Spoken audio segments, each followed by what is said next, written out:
Hello guys. So we're given the target revenue, which is $450, and we are asked to know if each of these product sales listed below has met or exceeded the target revenue. So we have the region, product quality, unit price, revenue, and analysis. So with this, if we have thousands of data sets or thousands of products, and we want to know if any of them has met the target revenue, it's just easier. So for instance, we're just giving these six columns to deal with. So we have the analysis here, in which all we have to do is to use our if condition equal to our if. And when we're using our if, note we want to check whether a condition is met and return one value if true and another value if false. So using our if condition, let's use our if, open our parentheses, then what's our logical test? Our logical test is this revenue we are given, which is the 450. We want to check if what? If the 450 has met or exceeded the target revenue. So all you have to do is your 450 dollar space is greater than or equal to what? Equal to our target revenue. Hope you understand. Comma. So if the value is 2, then it should just return what? It should return met, comma, and if the value is false, it should just return what? Not met. Then our tab. So this first one is 450, and it's also equal to the target revenue. So that means the value is okay. We have met here, we have met, we have not met, we have not met, we have not met. Let's note something. In this 605 is higher than 450, so we're supposed to have met here, not met. That means we have to lock this here. So now we are having this C3, which is our target revenue, and basically here we are having C7. You see that we're having an error here. C7, we have C6, we have C5, we have C4, which means that C is increasing above the range. So definitely all we have to do is just to do what? To lock it here, so we should know that okay, we are applying this C3 all to all this formula. So all you have to do is to use what?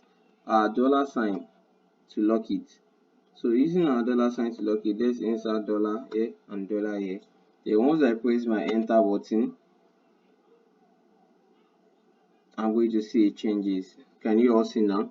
So this means this is $605 met, and it's already exceed the target revenue, which is 450. So once I click here now, can you see I'm still having that same C3 here. I'm still having that same C3, and I'm still having that same C3 here. So that's how we are going to calculate that for now.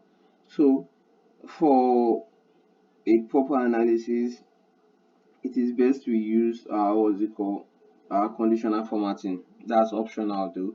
So all you have to do is to go to our conditional formatting. So can you see? So we have to select and highlight sales rules. So can you see that?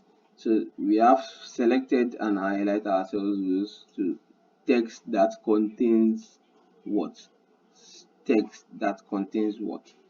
So it's text that contains what? Hmm? Enter met and choose a formatting style like green. Text that contains what? Met.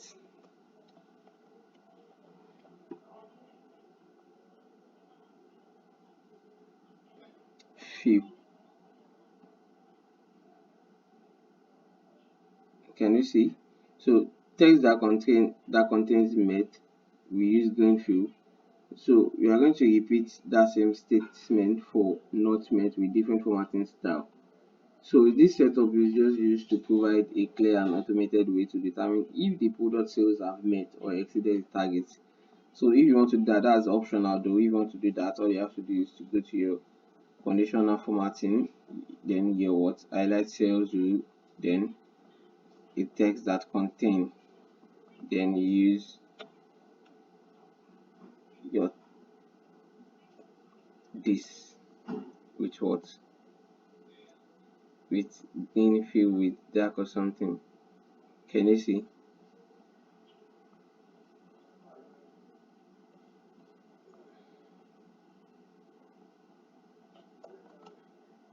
So you do the same to not met and so on. I hope you understand that. So the next one is to return the quantity sold for each region that meets or exceeds the target revenue from above. So check up the next video and I'll be explaining this. Thank you.